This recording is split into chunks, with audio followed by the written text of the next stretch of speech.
Un quart d'heure à Paris. Rencontre avec celles et ceux qui habitent, travaillent, déambulent et font l'atmosphère de leur quartier.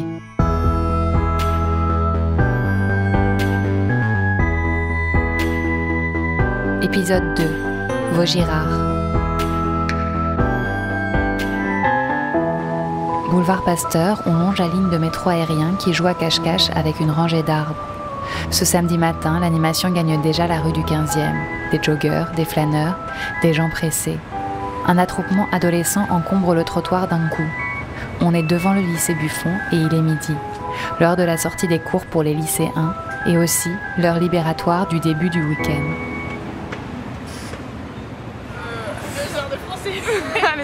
Les heures de français et puis c'est tout. Ouais, moi toujours que des heures de français le samedi matin, mais c'est dur.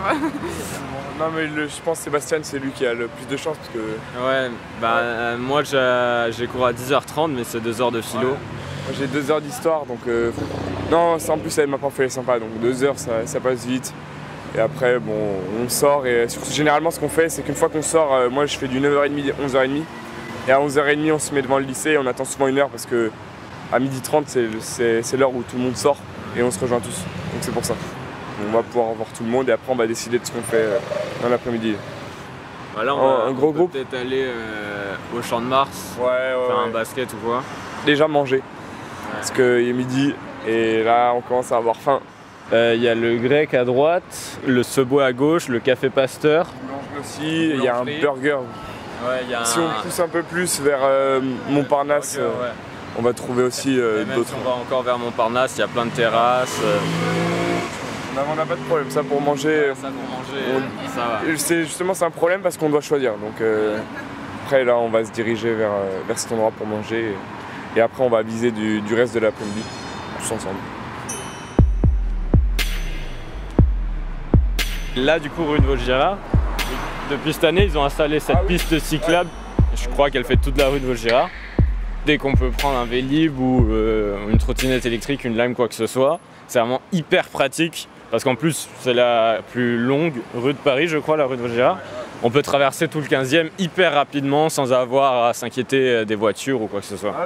On peut aller à Porte de Versailles super rapidement. Porte de Versailles jusqu'à Montparnasse en même pas 10 minutes. Quoi. Parce que là, on va tout droit, c'est hyper pratique. Tandis que Lucien, India, Adèle et Sébastien attendent leurs amis retardataires pour acter du programme de l'après-midi, on se dit à tout à l'heure. On opte pour un Vélib bleu, l'électrique, pour descendre, toujours tout droit, cette fameuse rue Vaugirard, la plus longue de Paris, c'est vérifié. Les tables des bistrots commencent à se remplir des plats du jour, les magasins de fringues ont des vitrines colorées, c'est l'été. On tourne à droite, rue Cambronne. On a rendez-vous avec un monsieur qui se présente lui-même comme une figure incontournable du quartier. Il faut dire qu'il le connaît depuis 75 ans. Quand on arrive, Patrick tourne déjà la cuillère dans son café pour mélanger ses 2 sucres.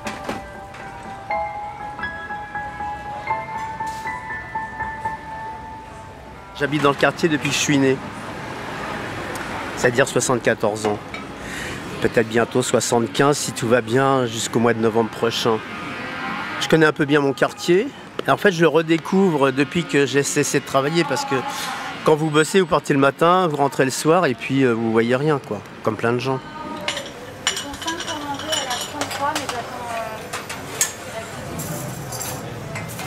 Alors ici, vous êtes à une place qui forme un triangle entre la rue Blomet d'un côté, la rue Cambronne, et puis une petite voie piétonne qui relie les deux sous forme d'un triangle. Au milieu de la place, il y a une forêt, la forêt beurrée.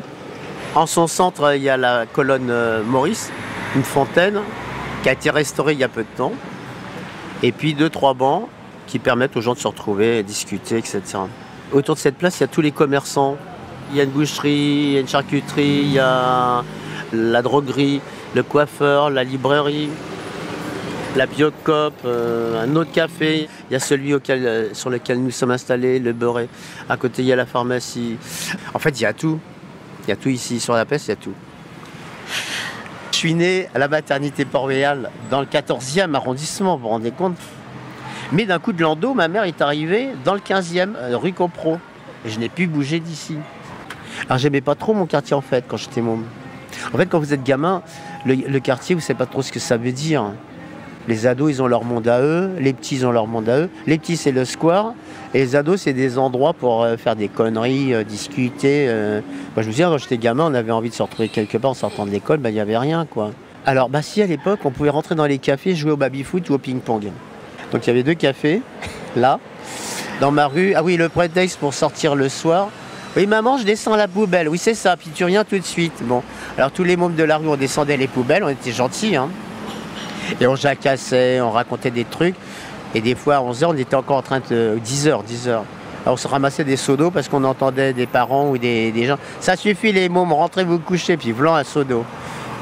Et c'était plutôt des anciens qui étaient là, des gens qui avaient bossé toute leur vie, qui vivaient dans de minuscules appartements un peu crades. C'était vraiment crade hein, la rue Copro. Les immeubles sentaient... Passer à côté des murs, ça sentait mauvais, c'était du plâtre qui se déglinguait. Donc un jour, il y a eu rénovation des vieux quartiers. Mais au lieu de remettre les gens sur place, tout le monde dégageait en banlieue. Dans ma rue, il y avait un garage, 2 artisans du bois, des menuisiers. Hein. Il y avait une petite imprimerie, il y avait une grosse imprimerie qui sortait des journaux, un truc énorme. Il y avait une activité économique et industrielle, c'était impressionnant. Mais alors vraiment la pollution c'était quelque chose. Hein. Alors aujourd'hui je suis vieux, ça paraît pas comme ça, puis je me dis, oh, le jour où je pourrais plus monter mes 5 étages quand même. Hein. Alors avec mon paxé, nous commençons à réfléchir à chercher un appart avec un ascenseur pour les vieux jours. On a bien cherché à mettre un ascenseur dans l'immeuble, mais c'est très compliqué. Je suis attaché à la fois à la rue, au quartier, aux gens que je connais et aux gens qui me connaissent.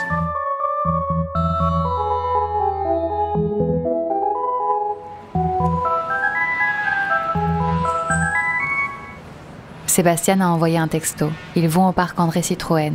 On se rejoint à l'entrée principale rue Ballard, dit-il. 2 coups de pédale plus tard, on arrive sur l'immense pelouse où s'amusent des enfants et pique-niquent les familles. On arrive. Alors du coup là il y a la montgolfière au centre de la grande pelouse. Et nous en général on se pose un peu tout autour pour bronzer, tout ça, parler. Et ouais, puis juste derrière donc il y a les quais et du coup ça nous arrive après de rentrer par les quais et de rentrer vers notre quartier, donc Duplex, Birakeim, tout ça.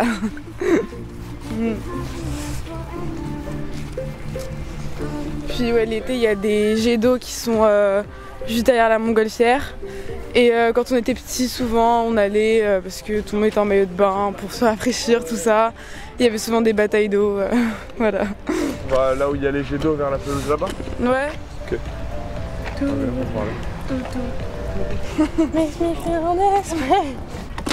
Donc là on est au parc André Citroën, donc bon, il y a beaucoup de gens qui pique-niquent, donc c'est très familial. Par exemple pour la journée, en journée si on veut venir manger un midi ensemble avec des amis, c'est super pratique. On a plein de souvenirs, que des bons souvenirs. Souvent les après-midi, quand on jouait à côté des jets d'eau, il y avait une sorte d'euphorie de tous les enfants qui couraient partout, qui s'amusaient avec les jets d'eau. En fait, ils sortent par intervalle, du coup, c'est vraiment tous les enfants attendent des jets d'eau. Dès qu'il y en a un qui sort, tout le monde saute dessus pour s'amuser. J'ai plein de souvenirs de ça. Nos amis ici, on a tout ici. On a notre vie ici, quoi. Ouais, on est ici tout le temps. Ouais. D'ailleurs, ce serait dur de changer de quartier, quoi, parce qu'ici on est habitué à nos repères.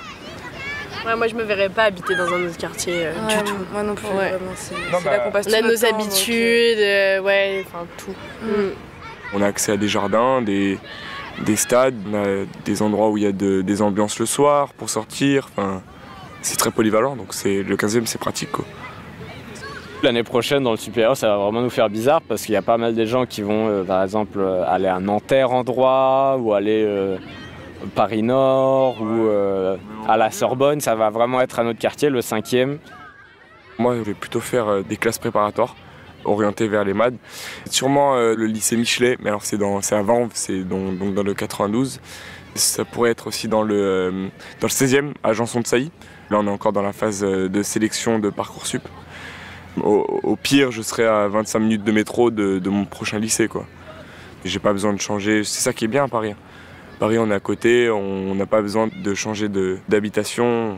Déjà, moi, ça sera plus compliqué parce que c'est assez loin et c'est pas forcément hyper bien desservi. Je vais avoir un scooter ou un abonnement City Scoot pour y aller. L'université Paris-Dauphine, dans le 16e du coup, avenue Foch je crois. Je connais pas du tout ce quartier, du coup on va voir ce que ça donnera. C'est vraiment un nouveau départ.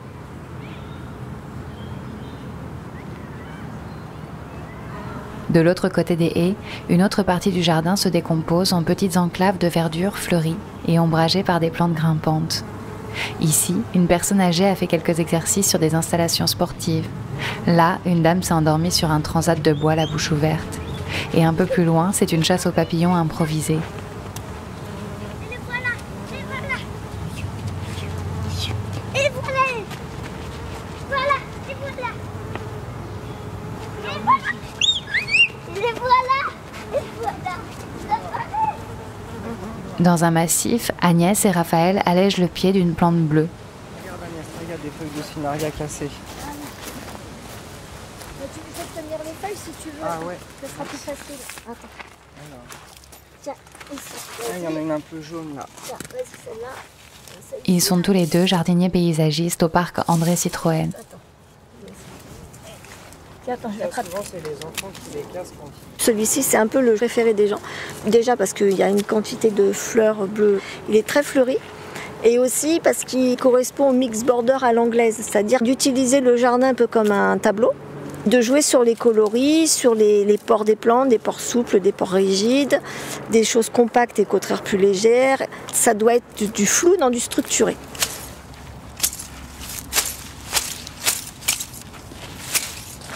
Quand on plante ou quand on travaille, quand on désherbe, souvent on voit des petits lombrics, plein de choses. Oui, les sols ils sont bien vivants. Il y a un passé quand même de jardin où à la base c'était une fabrication d'eau de javel. Il y avait le moulin de javel qui était à côté. Les lavandières venaient souvent laver leur linge. Et après c'est André Citroën. Donc il y a eu quand même un passé sidérurgique, chimique et tout ça. Mais quand même au fil du temps on a ramené de la terre. Puis nous régulièrement on amende. Un sol qui va être lourd, on va essayer de l'alléger, ou un sol qui est pauvre, on va essayer de le nourrir. Plus la nature aussi, les végétaux. On laisse à certains endroits les feuilles se décomposer dans les massifs pour apporter de l'humus. Soit nous on vient apporter des copeaux de bois. Il n'y a plus d'insecticides ni de pesticides à la ville de Paris. Il n'y a que des engrais biologiques qu'on peut utiliser. Donc la question elle se pose même plus. Quoi. Nous dans le quotidien, il n'y a pas. Après ça s'est fait progressivement, mais il y a déjà quelques années. Parce que... je sais pas, peut-être 5-6 ans. Et puis en plus nous ici on est en écolabel. On n'est pas dans un rendement nous aussi, on a une approche différente. Le matin, il y a essentiellement des joggeurs qui viennent ou des gens aussi à la retraite, je pense, qui viennent faire leur petite marche du matin. On a des personnes vraiment que l'on voit de façon très récurrente, voire quotidienne. Donc forcément, il y a des liens qui se créent. On a des sportifs aussi habituels que l'on voit le matin. Vous avez aussi des gens qui nous posent des questions sur notre travail, qui nous demandent sur les plantes. Même il y a des fois des remarques par rapport à l'entretien. Une fois, j'ai une dame... On m'a fait rire, petite dame qui fait toujours son sport là, qui est en gris. Elle me dit, on n'avait pas taillé les perovskias. Elle fait, oh, m'a dit c'est moins propre que d'habitude les perovskias. J'ai dit, on a autre chose à faire, on a eu tout, on a fait. Mais vous inquiétez pas, ça va être fait. Donc c'est des petits détails comme ça. Surveillé, hein. Donc c'est très drôle. Même en hiver, dès qu'il fait beau, les gens sont là. Bien sûr, vraiment, c'était immaculé, c'était magnifique. Les taxus n'avaient pas encore été coupés, ça les saupoudrait, on aurait dit des petits gâteaux saupoudrés de sucre glace. C'était, ah non, franchement, c'était vraiment très beau. Les gens aussi qui viennent prendre des photos. On a un ornithologue aussi, des fois, qui passe de temps en temps. Voilà. Des gens qui viennent dessiner. Ils veulent faire des tournages aussi. Des tournages aussi. Ouais, il y a plein d'usages. Des films de mode. Aussi, c'est vrai que c'est très très vivant.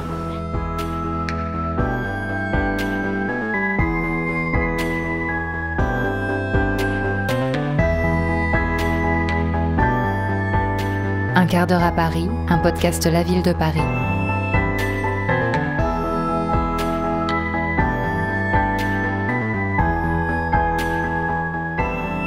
À suivre.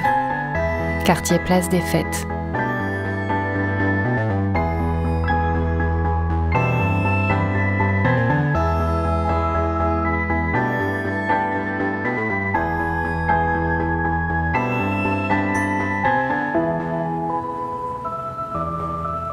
fois on ouvre les portes où il n'y a que nous dans le parc. C'est vraiment son réveil. On a un peu l'impression de l'avoir pour nous.